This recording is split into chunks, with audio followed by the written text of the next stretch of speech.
Gracias, pastor. Hoy comenzamos la segunda carta a los tesalonicenses, capítulo 1. Pablo, Silvano y Timoteo, a la iglesia de los tesalonicenses en Dios nuestro Padre y en el Señor Jesucristo.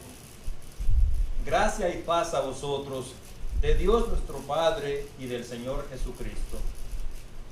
Debemos siempre dar gracias a Dios por vosotros, hermanos, como es digno, por cuanto vuestra fe va creciendo y el amor de todos y cada uno de vosotros abunda para con los demás. Tanto que nosotros mismos nos gloriamos de vosotros en las iglesias de Dios, por vuestra paciencia y fe en todas vuestras persecuciones y tribulaciones que soportáis. Amén.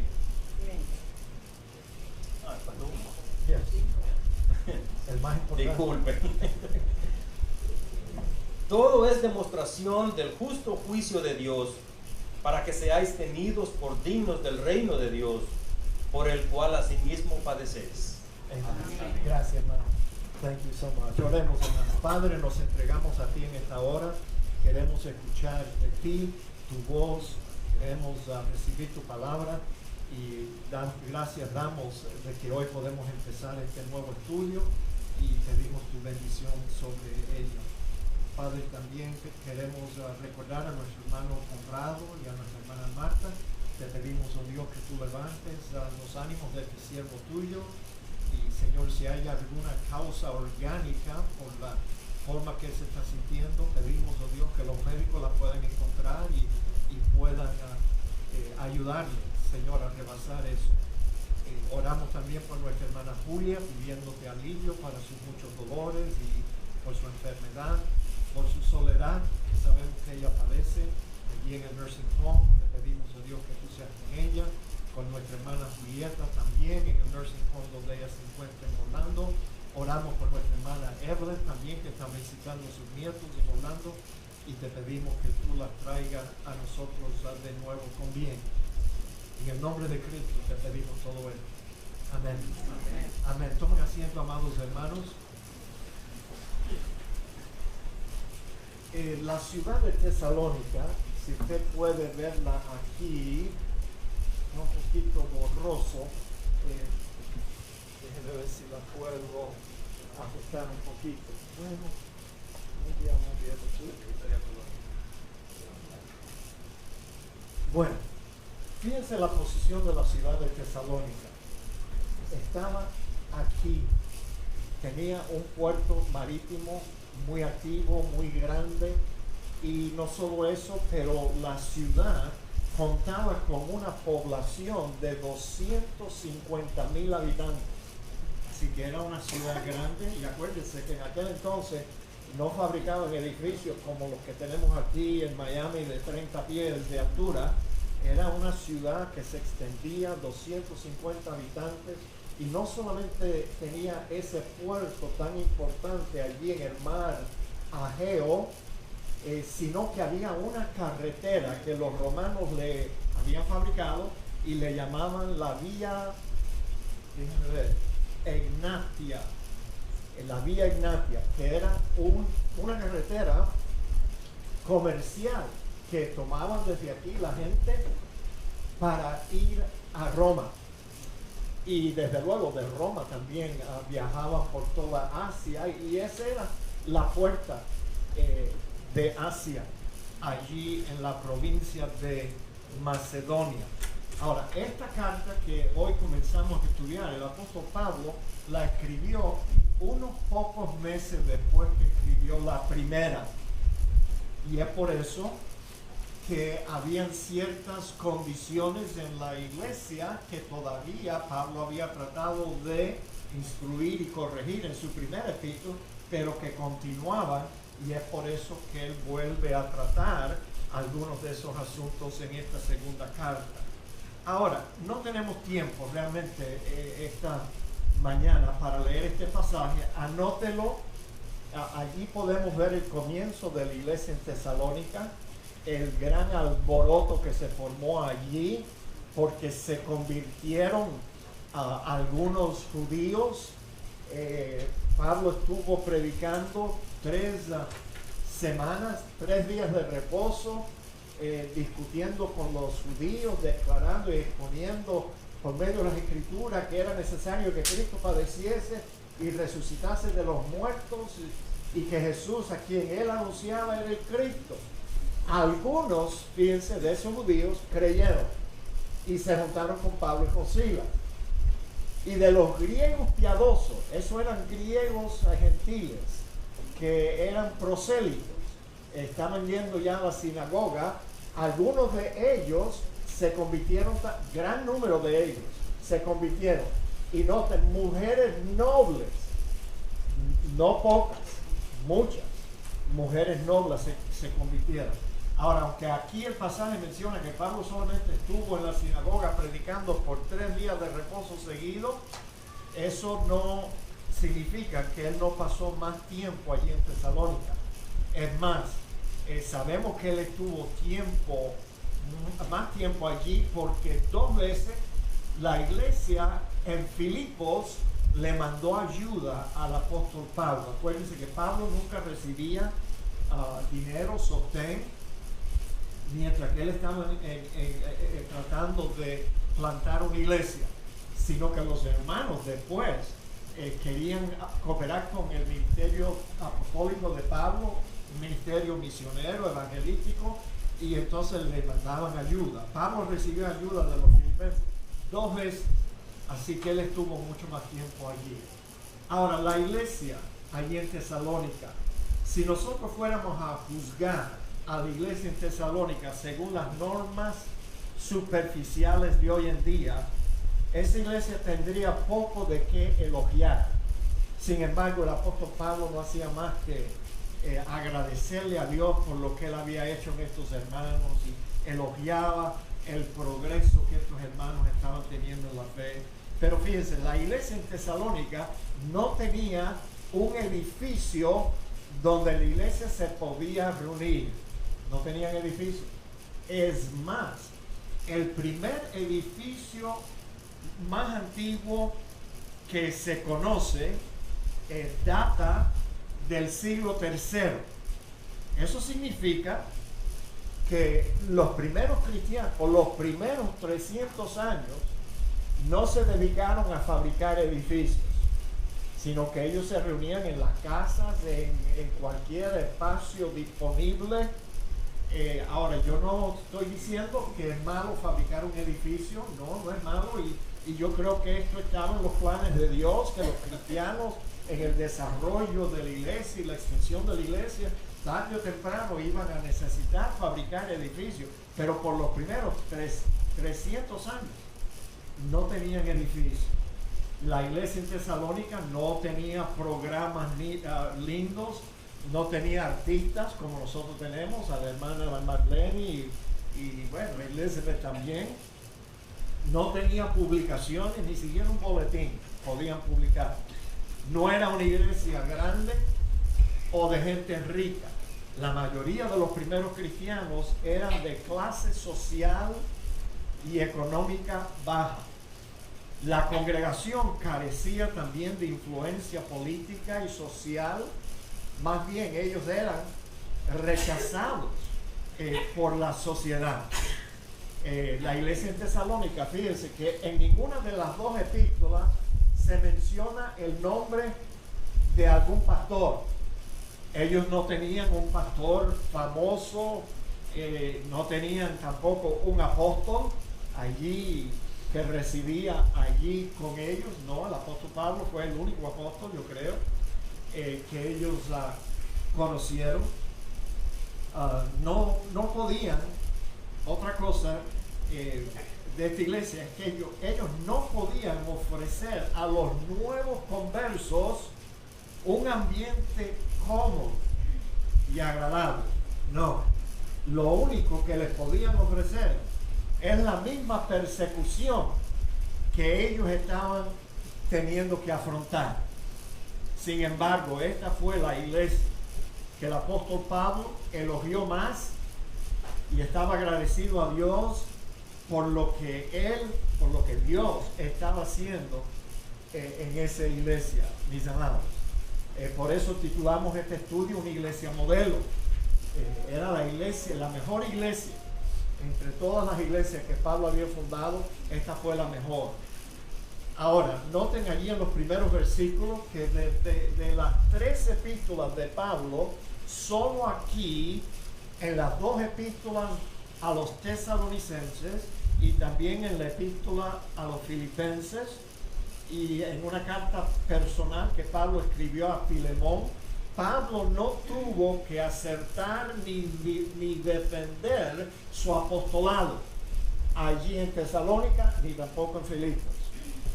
Noten que Pablo estaba acompañado por un individuo que él llama Silvano. Silvano era su nombre romano, pero muchos judíos realmente tenían 2 nombres.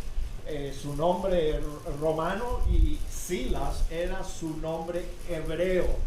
Silas fue el compañero fiel de Pablo en el ministerio desde que Pablo y Bernabé se disgustaron y se apartaron por causa del desacuerdo que tuvieron con respecto a Juan Marcos. Acuérdense que Bernabé quería seguir llevando a Juan Marcos en el ministerio misionero y Pablo dijo que no, porque Juan Marcos se había apartado del esfuerzo temprano.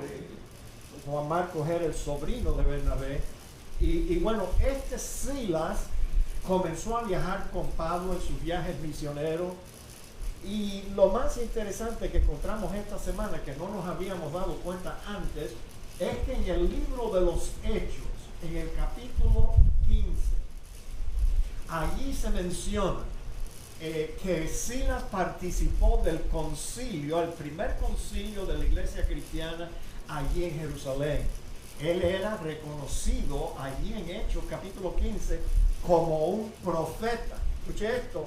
Eso significa que Silas era probablemente un predicador. Él era un maestro elocuente. Y bueno, no solamente predicaba, podía predicar el evangelio de Cristo, pero enseñaba la doctrina de los hermanos. Porque después que el concilio decidió escribir una carta a las iglesias de Asia Menor, el concilio envió esa carta en manos de Silas y de otro individuo que se llama Judas. No sabemos cuál Judas fue, pero Silas fue el que instruyó a los hermanos con la carta del concilio en Jerusalén. Ahora se menciona aquí en esta carta también a Timoteo. Nosotros sabemos quién fue Timoteo, el hijo amado del apóstol Pablo, un joven muy fiel. Era el discípulo de Pablo, pudiéramos llamarle así. Pablo amaba mucho a Timoteo, confiaba mucho, era un hombre de confianza y Pablo lo enviaba en varias misiones. Es más, fue a Timoteo quien Pablo envió desde Corinto para reconocer cómo estaban los hermanos allí en Tesalónica. Y fue el informe de Timoteo que provocó la primera carta que Pablo le escribió a esa iglesia y quién sabe, a lo mejor la segunda también. Pero bueno, lo primero que queremos ver en esta mañana, y vamos a tratar de ir rápido porque tenemos Santa Cena esta noche y Pedro está aquí vigilándome ya. Él vino al primer culto hoy y entonces quiero respetar el tiempo de la escuela dominical. Que dicho sea de paso, la hermana Carmen nos informa que las damas de la iglesia agradecen de que de nuevo pueden tener su clase con las damas. Yo no sé qué es lo que tienen estas damas, Pedro, pero prefieren reunirse entre ellas y yo me imagino que ellas saben lo que hacen y buscan pues una escuela dominical donde ellas se sienten allí, tú sabes, sin interrupción de tener un hombre metido allí que no sabe cómo las mujeres piensan y cómo sienten. Entonces la hermana está teniendo un poquito de incomodidad, pero no tanta incomodidad como tenían los tesalonicenses. Pero vamos a tratar de poner otra mesa allí. La hermana me dijo que 18 hermanas estaban allí domingo pasado y, oye, damos gloria a Dios, me alegro que la clase de las damas está creciendo. Ahora noten, mis amados, las características de esta iglesia modelo. La primera característica es que estos hermanos que componían esa iglesia habían tenido una conversión genuina. Pablo, Silvano y Timoteo, a la iglesia de los tesalonicenses, en Dios nuestro Padre y en el Señor Jesucristo. Gracia y paz a vosotros del Dios nuestro Padre y del Señor Jesucristo. Fíjense, mis amados, la tarea de la evangelización, me refiero al esfuerzo de todos los cristianos de tratar de ganar otras almas para Cristo. Bueno, esa es la responsabilidad de toda la iglesia. Digan amén. Amén. Sí, pero la realidad es que existe una diferencia. Cuando estamos evangelizando, debemos tener bien claro que existe una diferencia grande entre convencer a una persona de la necesidad de aceptar a Jesucristo y la de una conversión genuina de esa persona. ¿Entendieron? No es lo mismo convencer que convertir. Ahora, el asunto es que nosotros queremos que mucha gente acepte a Cristo y es por eso que presentamos las cosas más positivas de la vida cristiana y de lo que Cristo puede ser en la vida de la cristiana. Pero bueno, presentamos el Evangelio en forma tan positiva y le rogamos a la gente para que acepten a Cristo, que a veces terminamos convenciendo a esa persona de que lo mejor que ella pudiera hacer era confiar en Jesucristo para que sea salvada. Y entonces podemos nosotros convencer, pero solo Dios puede convertir un alma de modo que se efectúe una salvación genuina. Díganme amén. Amén. Porque lo que acabo de decir es verdad. Tú y yo podemos convencer. Y yo me propuse desde temprano en mi vida cristiana de que yo iba a pulir bien mi presentación del Evangelio, porque yo pensaba erróneamente en aquel entonces de que yo podía coger una persona que solamente tuviera un dedito de frente, una onza de cerebro. Yo iba a poder convencer a esa persona que lo mejor que ella podía hacer era abrirle la puerta de su corazón a Jesucristo y recibirlo como su Salvador personal. Bueno, a veces los pastores, los evangelistas o simplemente otros creyentes piensan que para que una persona sea salvada, lo único que tenemos que lograr es que esa persona responda en una invitación después del sermón del pastor. Y pensamos que las personas, para ser salvas, lo único que tienen que hacer es levantar la mano en una invitación o caminar al frente del santuario. Y pensamos que lo único que tenemos que hacer es lograr que la persona diga una oración. Y pensamos que así es como la gente se salva. Bueno, el problema es que aunque muchos han sido salvados haciendo cosas así, Dios tiene que estar en el asunto. Si no, la persona no será salvada genuinamente. Todos nuestros esfuerzos de tratar de manipular a la gente para que diga una oración, levante la mano, camine al frente, no va a lograr una conversión genuina si Dios no está en el asunto. Y muchas veces los cristianos queremos adelantarnos a Dios y hacer las cosas a nuestra manera. Y mis amados hermanos, la verdad, y a la verdad Dios está de cierto modo en el asunto. Lo único que debemos comprender es que Dios mira el corazón y no la acción externa de la persona que profesa aceptar a Cristo como Salvador. Te dije, Dios tenía que estar en el asunto, y bueno, Él está presente en todos los asuntos. Pero ¿sabe qué? Tenemos que comprender que Dios mira el corazón de esa persona que nosotros manipulamos, casi la forzamos a tomar una decisión, a decir una oración. Dios mira el corazón y Él sabe mejor que nadie si la persona que hace todas esas mociones para aceptar a su hijo, si lo está haciendo con un corazón dispuesto de verdad, con un corazón arrepentido, reconociendo de verdad su condición delante de Dios y lo que Cristo, a veces la gente, nosotros logramos que la gente acepte a Cristo sin comprender lo que Cristo realmente hizo por ellos. Ahora, el día que le agradó a Dios que Cristo viniera a nuestra vida y nos salvara, Dios utilizó un camionero de Winn-Dixie y él oró conmigo. Porque, fíjate, te estoy dando otro ejemplo para que tú veas que a veces personas se salvan con una oración. Yo fui salvo así. Pero ¿sabe qué? A veces ponemos más énfasis en la oración de entrega que en la fe, que en el creer realmente y aceptar realmente lo que debemos de aceptar acerca de nuestro Señor Jesucristo. Ahora, si usted lee el libro de los Hechos, le invito, lee el libro de los Hechos esta semana, los Hechos de los Apóstoles.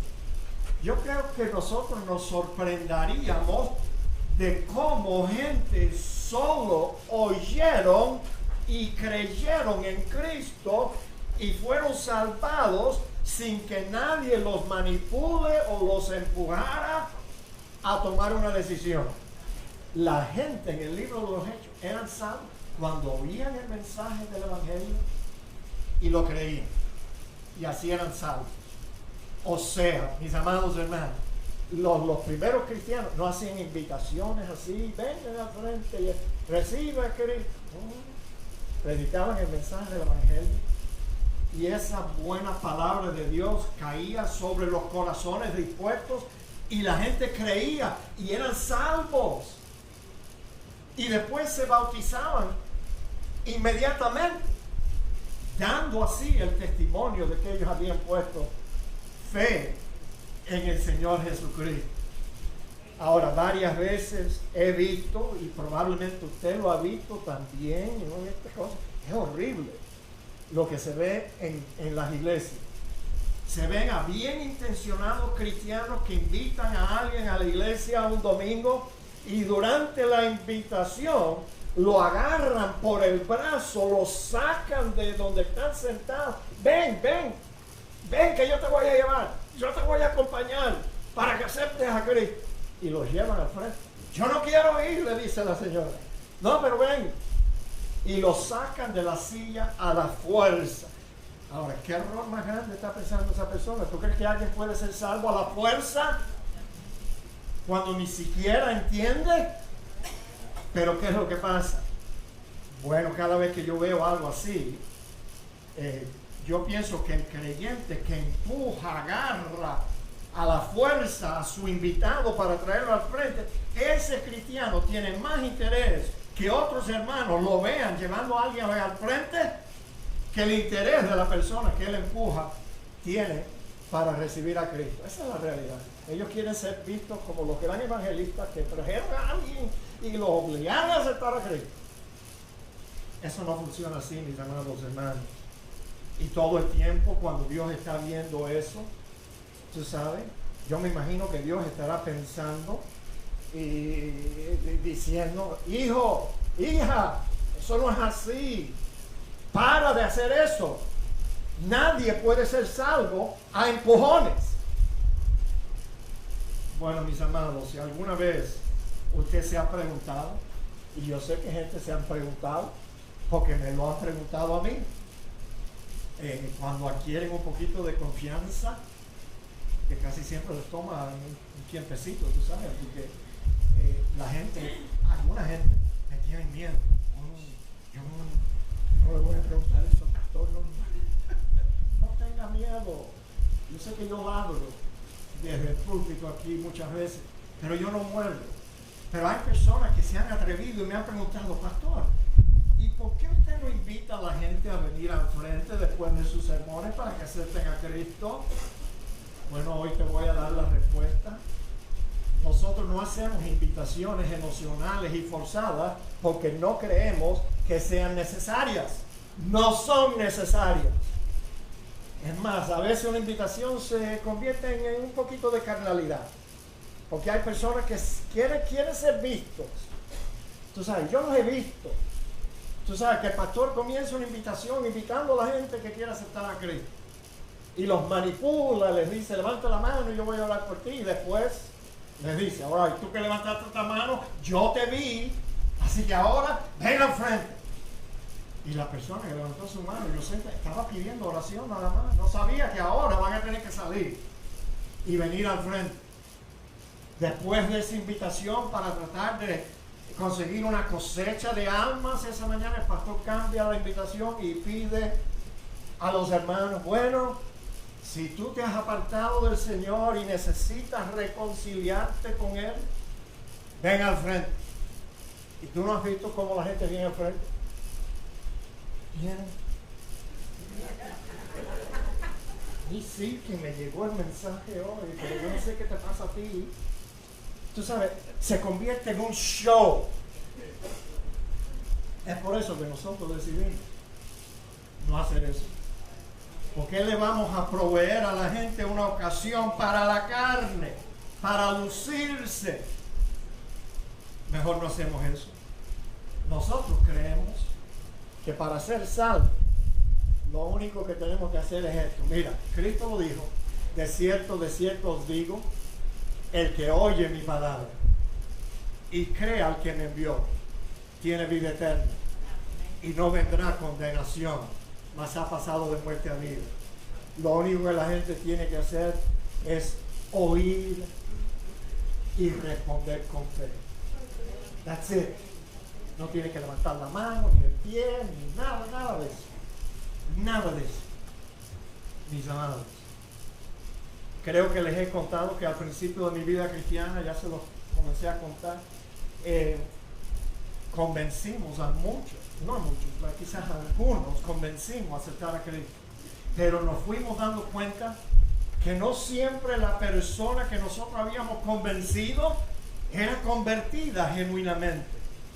Me tuve que dar cuenta que ni siquiera las personas que bautizábamos, amados hermanos, después que aceptaban a Cristo, los bautizábamos. El pastor nos encargó a nosotros y también a Julio da Silva que nosotros bautizáramos a los nuevos conversos, porque ya el pastor no quería cambiarse de ropa y ponerse el pantalón ese de rubber, de goma, y entonces nos encargó a Julio, a mí siempre se me llenaba el agua porque mi pastor era tan grande y yo me ponía el mismo de eso y a mí no me funcionaba. Yo siempre sabía del bautisterio más mojado que la persona que se había bautizado. Pero imagínate, mi pastor tenía la idea y fue criticada de que si tú podías aceptar a Cristo el domingo de la mañana y bautizarte el domingo de la noche. Y esa iglesia estaba bautizando 200 personas todos los años. Imagínate. Era como una fábrica, o como ustedes dicen, una factoría. Esa no es una palabra en español, dicho sea de paso. La palabra correcta es fábrica. Una fábrica. Acepta a Cristo en la mañana, los bautizamos. Y tú sabes, yo miraba a esa gente que venía de nuevo el domingo en la noche para bautizarse. Y yo trataba en un minuto, tratar de explicarles a ellos por qué ellos estaban allí ahora vestidos de blanco, listos para mojarse, en una piscina que no los iba a salvar. Pero tú sabes lo que me fui dando cuenta. La mayoría de personas que nosotros bautizamos no regresaron a la iglesia ni una vez más. O sea, hicieron una decisión, los bautizamos y ya se olvidaron del asunto. Y yo creo que le hicimos más daño que bien. porque llegaron pesando. Esas son las personas que tú tropiezas en la calle y le tratas de hablar de Cristo. Y ella dice, no, ya yo lo hice. Ya en la iglesia tal y tal. Yo un día caminé al frente y me bauticé también. Pero no tienen ni el más de indicación de que fueron convertidos, nada. Pero ahora usan esa decisión como una cobertura. No, ya yo hice eso. Y no logramos nada.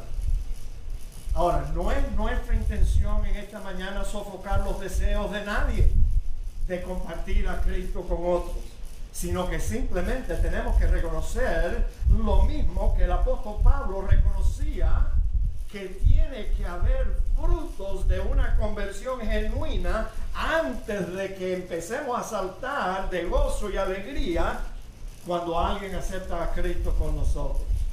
Tenemos que esperar para ver los frutos de una conversión genuina. Y por eso el apóstol Pablo estaba deseoso de recibir alguna noticia de esa iglesia, donde él tuvo que salir de allí corriendo por la persecución que se desató por parte de los judíos incrédulos. Ahora, los informes que Pablo estaba recibiendo de esta iglesia, primero de Timoteo y no sé cuál otra persona le informó, pero esos informes le confirmaron el deseo de Pablo de que estos hermanos y hermanas hayan sido salvados genuinamente. Más adelante el apóstol Pablo afirmó esta realidad en la segunda carta, en el segundo capítulo. Pablo dice, pero nosotros debemos dar siempre gracias a Dios respecto a vosotros, hermanos amados por el Señor, de que Dios os haya escogido desde el principio para salvación. Ahora, nosotros pudiéramos quedarnos solamente ahí en la parte de amarilla de ese versículo el resto de la mañana y no tuviéramos suficiente tiempo para explicarle a ustedes lo que Pablo estaba diciendo allí. ¿Saben lo que le estaba diciendo?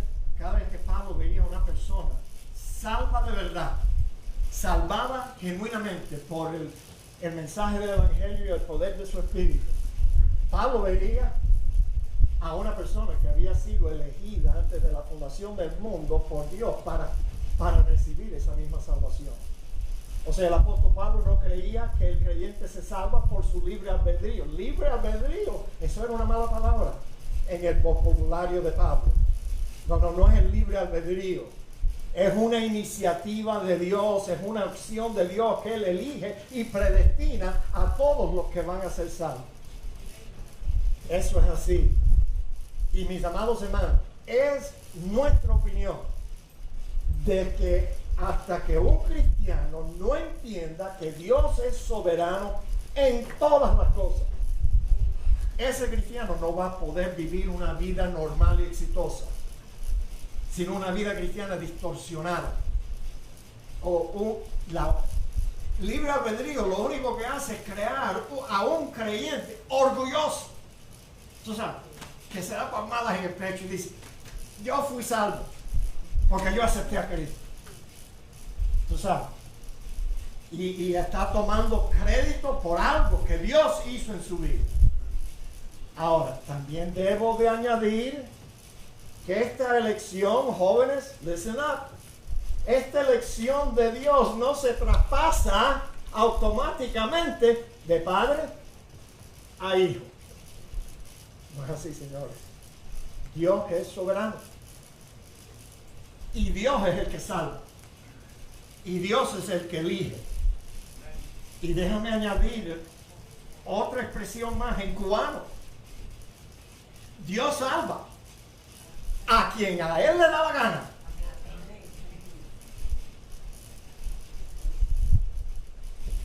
Y si no ha habido esta iniciativa de Dios en la vida de una persona, esa persona puede vivir y morir dentro de la iglesia y no es salvo, no es un elegido.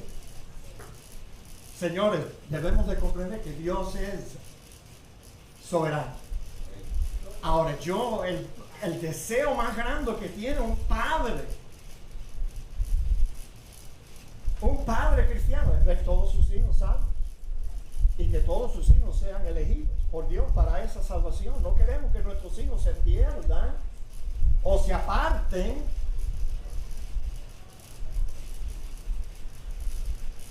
Pero muchas veces los padres y las madres les cuesta trabajo aceptar la realidad de la situación. ¿Tú sabes lo que dicen los cristianos? O especialmente las madres, porque las madres yo no las entiendo. Pero bueno, es que ellas sienten cosas que los hombres no sienten. Y ellas piensan diferente. Y que Dios las bendiga y les siga dando ese sentir, porque no es nada malo. Pero las madres que tienen hijos en el mundo, ellas no quieren aceptar que sus hijos están perdidos, sino que ellas dicen, no, mi hijo está apartado, pastor, pero él conoce el evangelio, él ya aceptó a Cristo y se bautizó. Oh really, pero vive como un demonio en el mundo. Una clara indicación que si tu hijo en verdad hubiera conocido el evangelio, él no estuviera haciendo lo que está haciendo en la calle, porque ya Dios lo hubiera reventado y lo hubiera traído para atrás. Esa es la realidad de ese asunto. Bueno, las evidencias de salvación de estos hermanos en Tesalónica abundaban, de modo que Pablo no tenía dudas, sino solo gratitud a Dios por haberlo escogido para salvación. Y ahora aquí Pablo comienza su segunda carta afirmando la realidad de que estos hermanos estaban en Dios. Fíjate lo que dice. Ellos estaban en Dios. La iglesia en Tesalónica estaba en Dios, nuestro Padre, y estaban en el Señor Jesucristo. Pablo afirma aquí que los hermanos en Tesalónica estaban en Dios y en nuestro Señor Jesucristo. Usualmente Pablo hablaba de los creyentes solo diciendo que estaban en Cristo, pero aquí añade que todos los que están en Cristo están en Dios Padre también, en el Dios del Padre también, han sido hechos miembros de la familia de Dios. Al decir que ellos estaban en Dios, nuestro Padre, Pablo los está reconociendo como miembros de la familia de Dios. Ahora, ¿cómo puede estar un creyente? Y esta es una pregunta que de vez en cuando nos hacen a nosotros. ¿Cómo puede estar un creyente en Dios nuestro Padre y en el Señor Jesucristo? Bueno, fíjate, no es un gran misterio realmente, sino que es una unión espiritual con el Padre y con nuestro Señor Jesucristo. El Señor aquí, en su oración sacerdotal, en el capítulo 17 de Juan, dijo, mas no ruego solamente por esto, sino también por los que han de creer en mí, por la palabra de ellos, para que todos sean uno. Como tú, oh Padre, en mí y yo en ti, que también ellos sean uno en nosotros, para que el mundo conozca, crea que tú me enviaste. O sea, para saber si tú estás en Cristo, Cristo tiene que estar en ti. Su espíritu tiene que estar morando dentro de tu vida, dentro de tu cuerpo, mis amados hermanos. Y entonces cuando Él está en ti, tú estás en Él, tú estás en Dios Padre y estás también en el Señor Jesucristo, porque has sido salvado genuinamente por la gracia de Dios por medio de la fe. Ahora noten el acostumbrado saludo de Pablo, gracia y paz a vosotros, de Dios nuestro Padre, de nuevo, fíjate, de Dios nuestro Padre y del Señor Jesucristo. Fíjate, la gracia y la paz vienen de Dios también. Esas dos palabras maravillosas resumen el Evangelio. Gracia es el favor inmerecido del Padre al pecador, y la paz es el resultado de ese favor en tu vida. Sí, gracia y paz. Noten de nuevo que la fuente de la gracia y de la paz es la misma que produce nuestra unión con Dios el Padre y el Señor Jesucristo. La gracia y la paz vienen de Dios nuestro Padre y del Señor Jesucristo. Otra característica de esta iglesia, y vamos a tener que movernos hasta más rápido también, porque el mensaje para esta iglesia está en el último punto de este mensaje. Y si yo tengo que borrarlo todo y ir a la última parte antes de que se me acabe el tiempo, estoy dispuesto a hacerlo. Ahora fíjense, tenían una fe creciente. Debemos siempre dar gracias a Dios por vosotros, hermanos, como es digno, por cuanto vuestra fe va creciendo. ¿Ves? Otra característica de una iglesia llena de cristianos genuinos, maduros, una iglesia modelo. La fe de los hermanos estaba creciendo. La fe creciente de los hermanos en Tesalónica era otro indicador que la fe de ellos había sido genuina. Vamos a leer solamente las partes que quisimos enfatizar aquí para ahorrar tiempo. O sea, Pablo dice aquí, ustedes recibieron la palabra en medio de gran tribulación. O sea, esa persecución inicial, ese rechazo inicial de los líderes religiosos judíos, todavía seguía. Y Pablo dice, porque partiendo de vosotros ha sido divulgada la palabra del Señor, no solo en Macedonia y Acaya, sino también en todo lugar. Vuestra fe en Dios se ha extendido. Otro indicador de un Salvador genuino. De un creyente salvado genuinamente. El creyente que es salvado genuinamente va a procurar compartir esa experiencia que él ha tenido con otras personas. Se va a convertir en un ganador de almas. Una persona que ha sido salvada es una que desea que sus familiares, sus hijos, otros parientes, amistades y todo el mundo sepa lo que Dios ha hecho en su vida. Desde que se convirtieron en medio de gran tribulación, la fe de los hermanos en Tesalónica fue creciendo y fue extendiéndose. Y acuérdense, la tribulación no se acabó cuando Pablo salió de Tesalónica, sino que esos judíos narizones le estaban haciendo la vida imposible a los que se habían convertido. Amenazaban a los otros judíos, quizás que empleaban a esos griegos y le decían, oye, ese lo tienes que sacar del trabajo. Perdían sus trabajos, perdían sus unión familiar, perdían tantas cosas simplemente por haber creído en Jesucristo. Pero estos hermanos todavía, en medio de toda esa tribulación, estaban ganando a otras personas para Cristo y no tenían nada más que ofrecerle. Acuérdese que la misma tribulación que ellos estaban pasando. Qué bueno que aquí menciona la tribulación, tú sabes, le debe borrar eso de la mente a los cristianos que piensan que la iglesia va a ser arrebatada antes de la tribulación. Señores, desde que la iglesia comenzó, los cristianos han sufrido martirio, persecución, tribulación, problemas, y va a ser así hasta el final. Es más aguda va a ser la tribulación de la iglesia cristiana al final. Las pruebas de que ellos estaban pasando, la prueba que ellos estaban pasando no sofocó la fe de los tesalonicenses. Más bien, fortaleció. ¿Sabían ustedes que cuando un cristiano está padeciendo prueba de todo índole, sea persecución, sea problemas económicos, sea problemas de problemas, en vez de destruir la fe, la fortalece las pruebas? Qué interesante.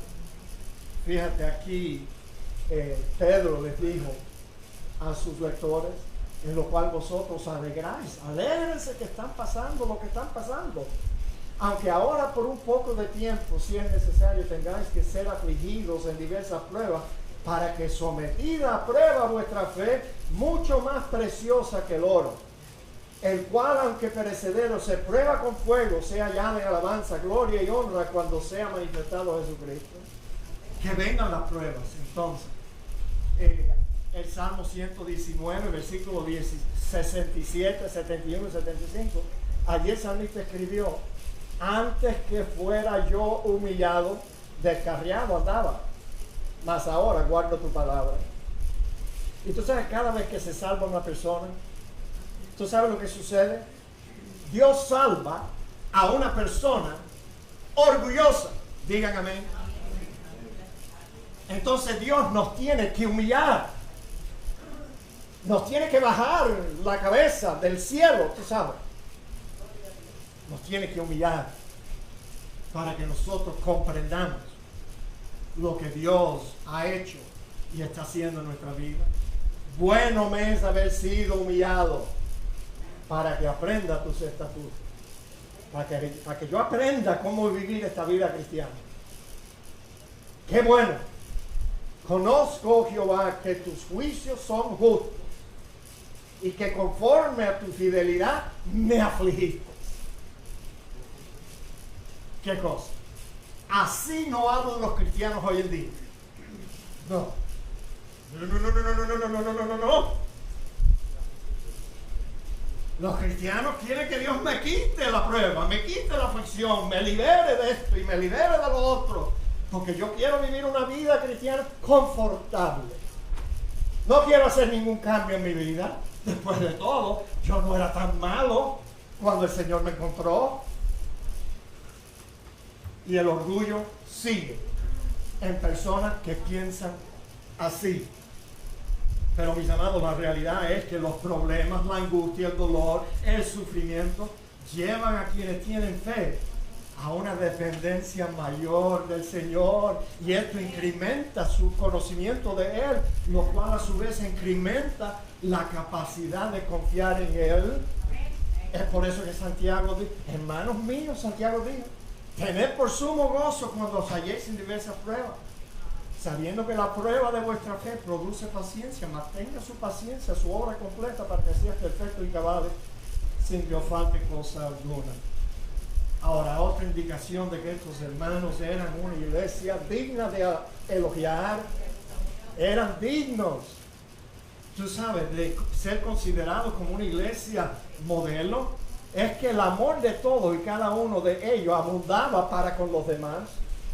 Esa es una nueva actitud en una persona que ha sido salvada genuinamente. Y no estamos hablando de un amor de eso fili sensible, de un amor emocional, sino de un amor que se demostraba con obras de servicio, obras de generosidad, unos con otros y para con todos, que es otra señal de verdaderos cristianos, discípulos de Cristo. Fue el Señor Jesús que dijo, un mandamiento nuevo os doy, que os améis unos a otros, como yo os he amado, que también os améis unos a otros. En esto conocerán todos que ustedes son mis discípulos, si tuviereis amor los unos con los otros. Hoy anoche nosotros vimos el amor cristiano aquí en la iglesia, el amor para unos hermanos que han dedicado su servicio a esta iglesia para planear y ejecutar eventos para nuestro disfrute. Bueno, anoche, they got payback. Tú sabes, we were able to give them su bien merecido reconocimiento y estaba todo el mundo alegre. Samuel va a hablar en el segundo culto, si usted quiere quedarse, aunque sea para el principio.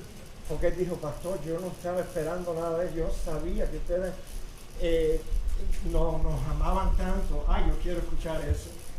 Tú sabes, te digo. Pero oye, a veces es fácil amar, no siempre, pero a veces es fácil amarnos dentro de la iglesia. Ustedes son tan buena gente, mis amados hermanos. Es fácil amarles a ustedes, pero acuérdense que tenemos otro mandamiento también, donde el Señor nos dice, amar a vuestros enemigos. Porque si aman solamente a la gente que te agrada, ¿qué beneficio hay en eso? Lo mismo hacen los incrédulos. Pero amen a vuestros enemigos y así ustedes van a demostrar que ustedes son verdaderamente hijos de Dios. Pablo escribió a los romanos que Dios derramó su amor en nuestros corazones. Y es por eso que el cristiano que crece en la fe y crece, abunda en amor. Tú sabes, el amor de Dios nos enseña cómo amar a otras personas, aún las difíciles y aún a nuestros enemigos. Pablo les recordó a los tesalonicenses, pero acerca del amor fraternal no tenéis necesidad que os escriba, porque ya vosotros mismos habéis aprendido de Dios que os améis unos a otros, y también lo hacéis, así como todos los hermanos que están en toda Macedonia. Pero rogamos, hermanos, que abundéis en ellos más y más. ¿Ya se les olvidó el sermón de la semana pasada? Saludaos con ósculo santo. Yo no vi a nadie saludarse así hoy en la mañana. Y yo tuve que tropezar, aún después de pensar, oye, dame un peso, santo, anda. A veces somos lentos en aprender, mis amados hermanos, a expresar nuestro amor. Pero acuérdense, tiene que ser un beso santo. Si no nos sirve, entonces, mis amados, parece que ellos estaban cumpliendo con esta exhortación del apóstol Pablo. Estaban abundando más en amor. Otra característica, tenían esperanza que persevera. Fíjate, estaban padeciendo, pero aquí Pablo dice, tanto que nosotros mismos nos gloriamos de vosotros en las iglesias de Dios por vuestra paciencia y fe en todas vuestras persecuciones y tribulaciones que soportáis. La paciencia no era como una resignación fatalista. O sea, hay cristianos que dicen, bueno, pastor, ¿qué más me queda? Tengo que aguantar lo que estoy padeciendo, tengo que soportarlo. No era así, sino que era una paciencia valiente, una paciencia en que estos hermanos se contaban como dignos de estar sufriendo afrenta por la causa de Cristo. Y ellos estaban soportando todas las tribulaciones. La palabra traducida aquí por paciencia literalmente habla de permanecer o mantener la esperanza bajo dificultad. Muchos cristianos esperan solo cuando están padeciendo. Ellos esperan que Dios les quite la prueba, para luego ellos cantar aleluya, victoria, cuando Dios me quita la prueba. Estos hermanos estaban sufriendo, iban a seguir sufriendo, y Dios no les iba a quitar todavía la prueba de la fe que ellos estaban experimentando. Pablo estaba agradecido, orgulloso de la permanencia de la iglesia en Tesalónica, en su fidelidad al Señor, a pesar de las persecuciones, a pesar de la hostilidad de los enemigos del Evangelio, a pesar de las aflicciones, el sufrimiento resultante de esa persecución que ellos estaban soportando. No negaron a renunciar su fe, o no dejaron enfriar su amor o abandonar la esperanza. Los tesalonicenses fueron muy diferentes a la esposa de Job. ¿Se acuerdan esa mujer sin vergüenza necia? Yo no creo que ella era creyente. Ella no era creyente como Job.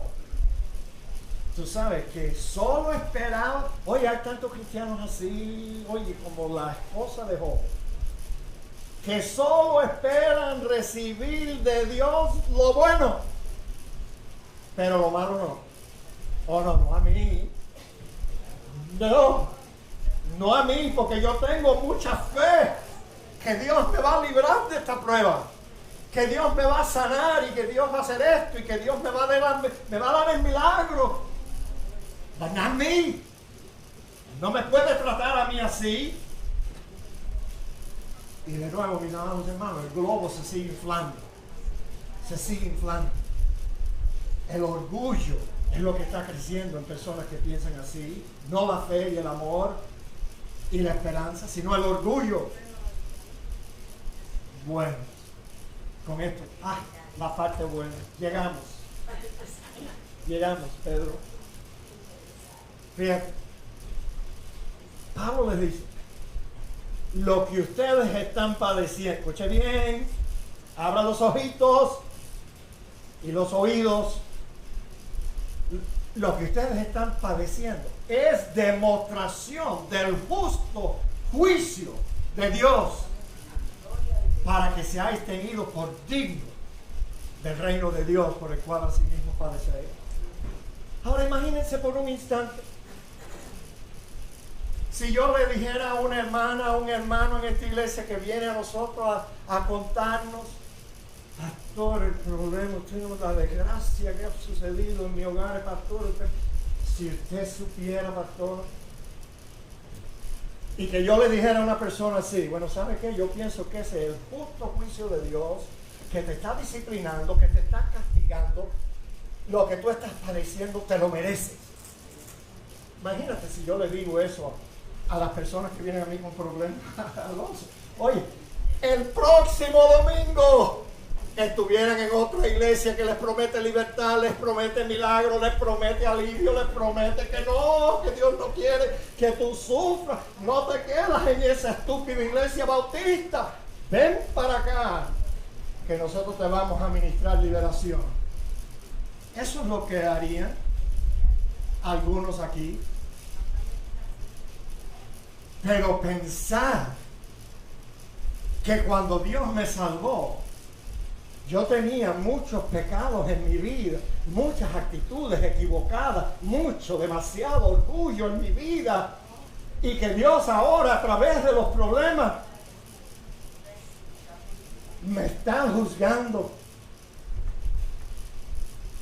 me está disciplinando como buen padre que quiere sacar lo mejor de sus hijos. ¿Se dan cuenta? El mundo cristiano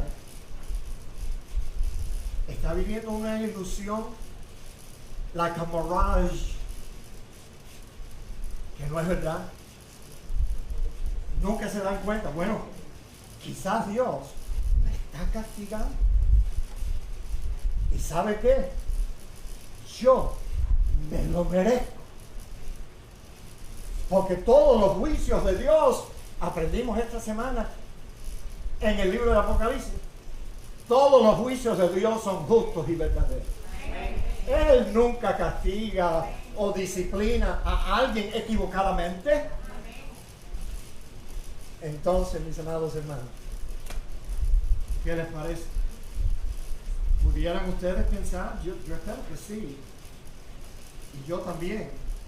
Pensar que mucho de lo que Dios permite que suframos en nuestra vida cristiana es simplemente porque lo merecemos. Es justo que Dios limpie nuestras vidas de tanta basura que todavía existe en ella. Una iglesia modelo es aquella donde los creyentes son auténticos, se ven creciendo en su fe y en su amor. Su esperanza permanece a pesar de las persecuciones y muchas pruebas, y su enfoque sigue estando únicamente en las cosas de arriba, en el reino de Dios. Oremos, mis amados. Padre, gracias te damos por lo que hemos aprendido. Perdónanos por nuestras faltas. Perdónanos siempre, oh Dios, por tener un concepto más alto de nosotros mismos que el que debemos de tener. Solo tú eres santo, solo tú eres justo, solo tú mereces la gloria por lo que tú logras en nosotros. Te lo pedimos en el nombre de Cristo Jesús. Amén. Muy bien, mis amados hermanos.